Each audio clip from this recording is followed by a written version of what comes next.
A lot of people debate on who is the biggest menace in human history. Now, in my opinion, it is no David, and it's not even close either. This guy's gotta be on FBI's most wanted list. And if you're not familiar with who David is, I'll just give you a brief summary. He is from the popular children's book series, No David, where he constantly torments everyone around him and just acts like a complete and utter menace. Alright, on one of the first pages, you're greeted with David running away from his entire family fully naked, and it's kind of uncomfortable to look at, so we're just going to move on. Next, we have David playing baseball in his house and breaking literally everything in there.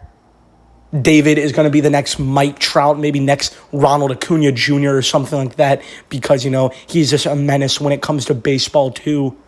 And I love how every time he commits another menace act, he has to grin and smile about it. And here's David digging for some gold, picking his nose.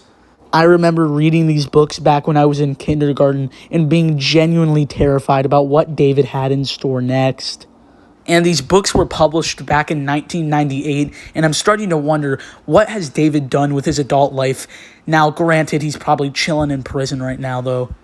I mean, if you put like a menacing song or quote behind this kid, it's just going to really illustrate how much of a menace he was. He has no rules, no boundaries. He doesn't flinch at torture, human trafficking, or genocide.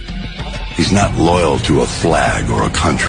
In other children's books, you had like The Very Hungry Caterpillar and Give a Mouse a Cookie, but I think this teaches the most valuable lesson of them all, and that lesson is to watch out for menaces like David.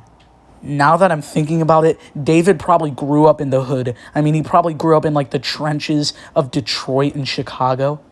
I mean, bro has like 4 teeth in his head, and he's already committing like criminal acts at this young of an age. Now, I hear a lot of people say that Caillou is the biggest menace in children's media, and that's just incorrect. Caillou would not stand a chance against David.